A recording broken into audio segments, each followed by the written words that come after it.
सुप्रभात बाल मित्रों, आज 6 अगस्त है और अभ्युदयवाणी की रेलगाड़ी एक बार फिर से आपको ले चलने के लिए तैयार है। आपके दोस्त और हमसफर प्रेम वर्मा के साथ आज के रोमांचक, ज्ञानवर्धक और नैतिक शिक्षा से भरपूर एक अद्भुत यात्रा में, जहां हम नए विचारों से प्रेरित होंगे, नई जानकारी हासिल करेंगे और जीवन के मूल्यों को समझेंगे। तो आइए इस सफर की शुरुआत करते हैं आज के प्रेरणादायक सुविचार से। आप कभी असफल नहीं होते जब तक कि आप प्रयास करना बंद नहीं करते। You never fail until you stop trying. यह सुविचार हमें बताता है कि जीवन में असफलता वास्तव में तब आती है जब हम हार मान लेते हैं। अगर कोई काम पहली बार में सफल नहीं होता तो वह असफलता नहीं है, बल्कि एक अनुभव है। यह अनुभव हमें अपनी गलतियों से सीखने और दोबारा प्रयास करने का अवसर देता है। जब तक हम कोशिश करते रहते हैं, तब तक सफलता की संभावना भी बनी रहती है। हर प्रयास हमें लक्ष्य के और करीब लाता है।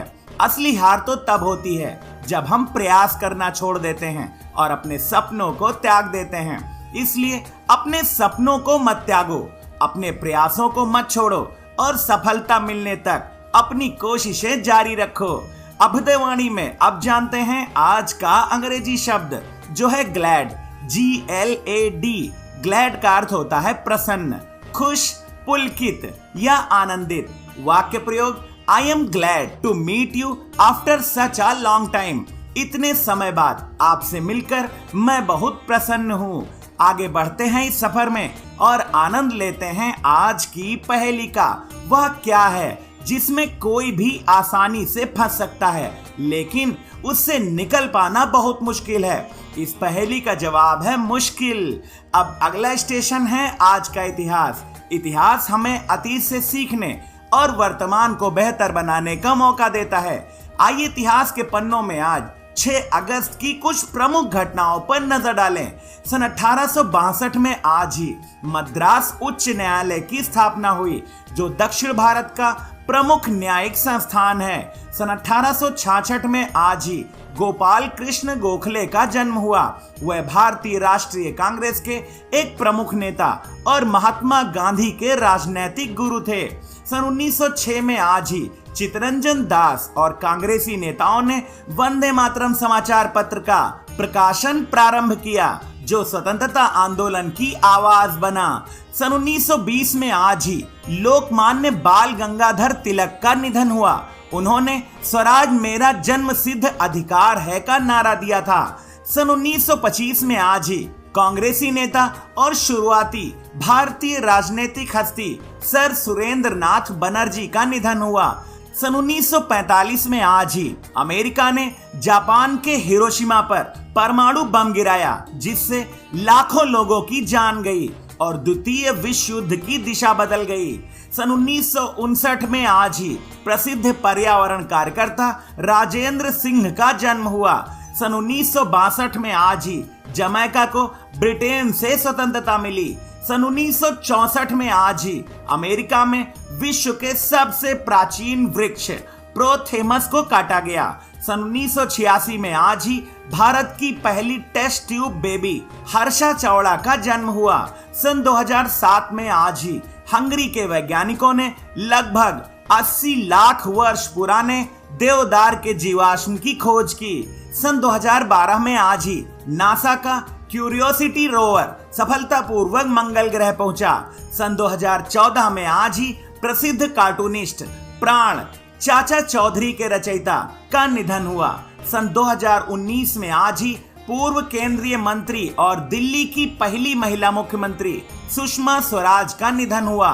अभ्युदयवाणी की अगली कड़ी प्रेरक व्यक्तित्व में आज हम जानेंगे गोपाल कृष्ण गोखले के बारे में। गोपाल कृष्ण गोखले भारत के महान स्वतंत्रता सेनानी, समाज सुधारक और कुशल राजनेता थे। उनका जन्म 6 अगस्त सन 1866 को महाराष्ट्र के रत्नागिरी जिले के कोटलक गांव में हुआ था। उन्होंने पुणे के फर्ग्यूसन कॉलेज से उच्च शिक्षा प्राप्त की और उसके बाद सार्वजनिक जीवन में कदम रखा। गोखले भारतीय राष्ट्रीय कांग्रेस के प्रमुख नेता बने और उन्हें कांग्रेस की उदारवादी धारा का प्रतिनिधि माना जाता है।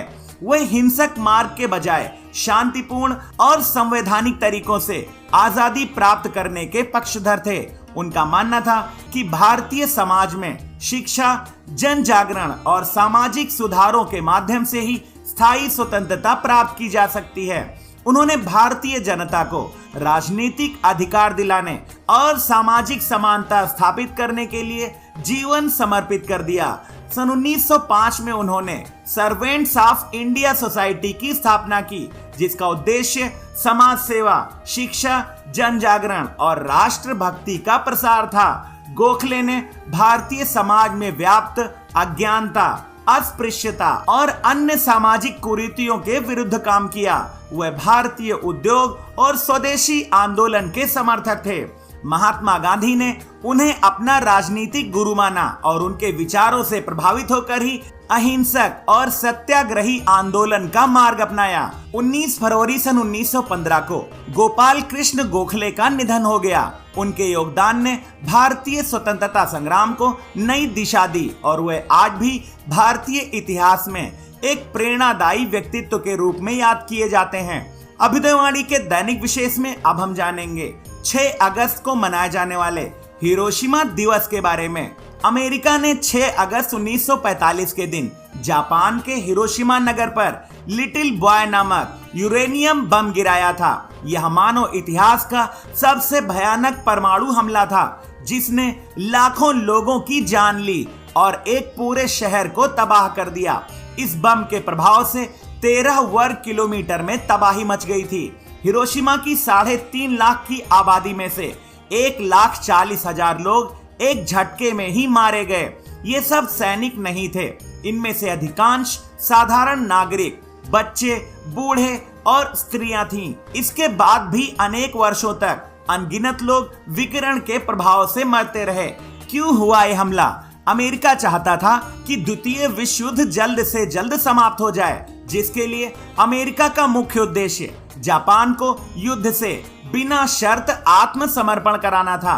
कुछ इतिहासकारों का मानना है कि अमेरिका यह भी चाहता था कि एशिया में सोवियत संघ का प्रभाव कम हो। इस दिन उन लाखों लोगों को हम याद करते हैं जिन्होंने इस त्रासदी में अपनी जान गंवा दी थी। हिरोशिमा दिवस हमें यह सिखाता है कि युद्ध कोई समाधान नहीं होता और हमें शांतिपूर्ण तरीकों से अपनी समस्याओं का समाधान ढूंढना चाहिए। हमें यह सुनिश्चित करना होगा कि ऐसी त्रासदी फिर कभी दोबारा न हो। हमें शांतिपूर्ण समाधानों के माध्यम से अंतर्राष्ट्रीय विवादों को सुलझाना चाहिए और परमाणु निरस्त्रीकरण के लिए प्रयास करना चाहिए। अभ्युदयवाणी के अंतिम पड़ाव पर अब सुनते हैं आज की प्रेरणादायक बाल कहानी, जिसका शीर्षक है समस्या का हल। सेठ घनश्याम दास बहुत बड़ी हवेली में रहता था। उसके 3 लड़के थे। पैसा, नौकर चाकर, घोड़ा गाड़ी तो थी, मगर उसे अपने खजाने में सबसे अधिक प्यार अपने 17 हाथियों से था। हाथियों की देखभाल का उसे बहुत ख्याल था। सेठ के मन में हमेशा यही चिंता रहती थी कि उसके जाने के बाद उसके प्यारे हाथियों का क्या होगा। एक दिन सेठ ने अपने बेटों को बुलाकर कहा, बच्चों, मेरा समय अब कम रह गया है। मैं चाहता हूँ कि तुम सब मिलकर मेरे हाथियों की देखभाल करना। सेठ ने अपनी वसीयत में लिखा कि उसके सबसे बड़े बेटे को आधे हाथी और दूसरे बेटे को 1/3 और सबसे छोटे बेटे को 9वां हिस्सा मिलेगा। सेठ के जाने के बाद तीनों भाई हाथियों को बांटने में उलझ गए। 17 हाथियों को आधे और 1/3 और 9वें हिस्से में बांटना बहुत मुश्किल था। वह बहुत परेशान हो गए। तभी एक बुद्धिमान साधु वहां से गुजर रहा था। उन्होंने साधु से अपनी समस्या बताई। साधु मुस्कुराए और बोले, बेटा चिंता मत करो, मैं तुम्हारी मदद कर सकता हूँ। साधु ने अपने हाथी को उनके हाथियों के साथ खड़ा कर दिया। अब कुल 18 हाथी हो गए। साधु ने सबसे बड़े बेटे को 9 हाथी, दूसरे बेटे को 6 हाथी और सबसे छोटे बेटे को 2 हाथी दे दिए और इस तरह सभी खुश हो गए। बेटों ने साधु से पूछा, महाराज आपने यह कैसे किया? साधु ने कहा, बच्चों, कभी कभी समस्या का हल बहुत आसान होता है, बस हमें थोड़ा सा सोचना होता है। ये कहानी हमें सिखाती है कि कभी कभी समस्याओं का समाधान बहुत ही आसान होता है, बस हमें थोड़ा सा अलग नजरिए से सोचने की जरूरत होती है। ये कहानी हमें यह भी सिखाती है कि हमें हमेशा सकारात्मक रहना चाहिए और समस्याओं का समाधान ढूंढने की कोशिश करनी चाहिए। आज की अभ्युदयवाणी का सफर बस यहीं तक था। कल सुबह फिर मिलेंगे एक नई ऊर्जा के साथ, रोमांचक, ज्ञानवर्धक और नैतिक शिक्षा से भरपूर एक रोचक सफर में। आपका दिन शुभ हो। जय हिंद, जय भारत।